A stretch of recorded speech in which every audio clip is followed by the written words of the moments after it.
was that? It's coming from the Rise of the Sith omnibus. Oh, God. It's Qui-Gon and Obi-Wan Last Stand on Ord Mantell. This is a 3-issue mini written by Ryder Winham. And in it, Obi-Wan and Qui-Gon are tasked with finding this queen's son who's gone missing, and he may be on Ord Mantell. Ord Mantell. They go to Ord Mantell, where it's being run by this guy who's pretending to be a Force user. Or is he a Force user? Well, you have to read it and find out. That's pretty much it. There's a slave thing going on. It's terrible. It's really, really bad. And the reason it's really bad is that both Obi-Wan and Qui-Gon are caricatures of how Obi-Wan and Qui-Gon act. This is the worst thing Ryder Winham's ever written. By far. By far. It is terrible. Qui-Gon is a self-righteous douche, and Obi-Wan is like a whiny caricature of himself. I don't quite understand what the reasoning behind this is. So this is clearly after Jedi Apprentice is done. So Obi-Wan is like a young, in like his early 20s at this point. It's a few years off from Phantom Menace, but after everything Jedi Apprentice happened. So I don't know why he is as like whiny as he is. He was this whiny in Jedi Apprentice or in anything else, but he's nowhere near as bad as Qui-Gon. Qui-Gon is so self-righteous.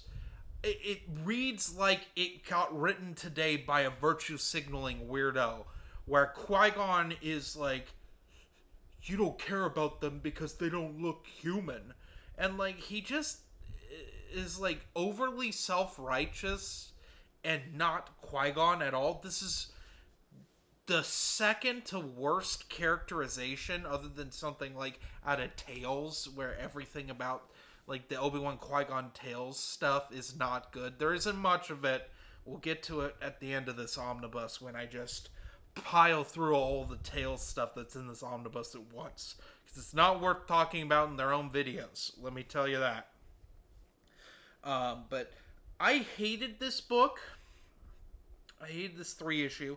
It's both way too rushed, like it was supposed to be a 4-issue mini, and from issue 1 to 2 took 2 months to come out, so they just rushed out the third one and said, we're done. That's it. But also, it's really tedious to read. Like, Orient Express, the Obi-Wan Qui-Gon 2-issue mini I reviewed previously in this, was really annoying, right? Every character that wasn't Obi-Wan or Qui-Gon was obnoxious and supposed to be funny, but they weren't funny. That in itself is like a little worse than this, but like, at least Obi-Wan and Qui-Gon felt like how their characters should be in that situation. This, they're out of character. The only thing that comes close to this is how Zahn writes Luke and Han in like Allegiance and Choices of One, where like they aren't right for that storyline. Like, Han just seems like an elderly person and like grumpy and crotchety for no reason. It's like that. Like, but like worse. It's worse. This is one of the worst ones. I don't know if it's worse than Orient Express. They're both terrible, and there's a reason these didn't get their own like trade paperback re-releases like stuff was typically getting back in the day, if it was worth a damn, from Dark Horse. You would, especially with Star Wars, made a lot of money on trade paperbacks, and they would do a couple print runs sometimes and stuff. But this is not one of those. This didn't get re-released till Dark Horse did the paperback omnibus of Rise of the Sith, which does not have everything this Marvel omnibus has. But it's still worth your time if you can track down a cheap copy, because aside from the 2 Obi-Wan Qui-Gon stories that are in the beginning of it, everything else is pretty good. The only thing you'd be missing out on that's, like, really good, or just, like, decent, that's collected in this would probably be the Phantom Menace comic book adaptation, which is fine. It's got some pretty good art in it. People are pretty hard on those prequel comic adaptations, with the exception of Revenge of the Sith, and the only reason they're not hard on that is because Dave Dorman does the interior art, and it's incredible. But Phantom Menace and Attack the Clones, I think, are slept on, and they both have pretty good art in them. They don't really add anything. The novelizations are better, but they're still worth your time to check out.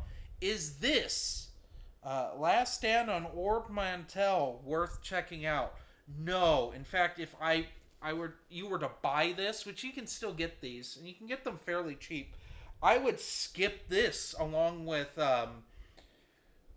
Orient Express and probably Jedi the Dark Side. I would skip to the next story, which is Jedi Council Acts of War, and go from there.